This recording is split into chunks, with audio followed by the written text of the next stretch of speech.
আশ্বস্ত করেছে আইন শৃঙ্খলা রক্ষাকারী বাহিনী তাদের সর্বোচ্চ যে পদক্ষেপ রয়েছে সেই পদক্ষেপ গ্রহণ করবে।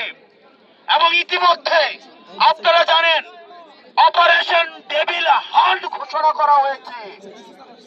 প্রিয় সহযোদ্ধা, আপনাদের কাছে অনুরোধ করছি, এই দেশটা আমাদের, এই দেশের প্রতি মায়া ছিল না বলেই হাসিনার লেসপেন্সার আওয়ামী লীগ এবং যুবলীগ দেশের সম্পদ বিদেশে পাচার করেছে।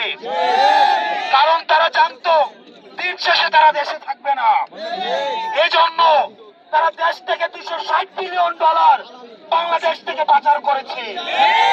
কিন্তু আমাদের এই দেশেই থাকতে হবে। সুতরাং এই দেশের সম্পদ আমাদের, এই দেশের নিরাপত্তা আমাদেরকে নিশ্চিত করতে হবে। সেই জায়গা থেকে পুলিশ যেহেতু প্রতিশ্রুতি দিয়েছে এবং ইতিমধ্যে তারা পদক্ষেপ নিয়েছে, আমরা এই জায়গা থেকে পুলিশকে আমরা সহযোগিতা করতে চাই। আমরা পর্যবেক্ষণ করব, আমরা সহযোগিতা করবো। এর মানে এই নয় যে পুলিশ আবার মামলা বাণিজ্য করবে।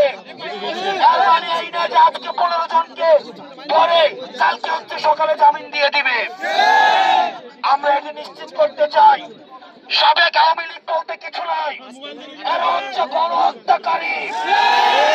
সাবেক মুক্তিযোদ্ধা বলতে কিছু নাই, এই মুজাম্মেল হচ্ছে গণহত্যাকারী। আমরা আপনাদের সাথে থাকতে চাই। যদি আওয়ামী সন্ত্রাসী কোন আপনাদের চোখের সামনে ধরা পড়ে আপনারা তাদেরকে ধরে ফেলবেন, আমরা তাদেরকে নিয়ে যাবো। আমরা নিজেরাও তাদেরকে খুঁজে বের করে আইদার আওতায় আমরা নিয়ে আসছি। অপারেশন ডেভিল হান্টের নামে যে অপারেশনটি সারা বাংলাদেশে চালু হয়েছে, আমরা তার সাথে একতা ঘোষণা করে গাজীপুরকে এই আওয়ামী সন্ত্রাস মুক্ত করবো। ইনশাআল্লাহ আপনারা আমাদের সাথে সহযোগিতা করবেন, সেই আশাবাদ ব্যক্ত করছি।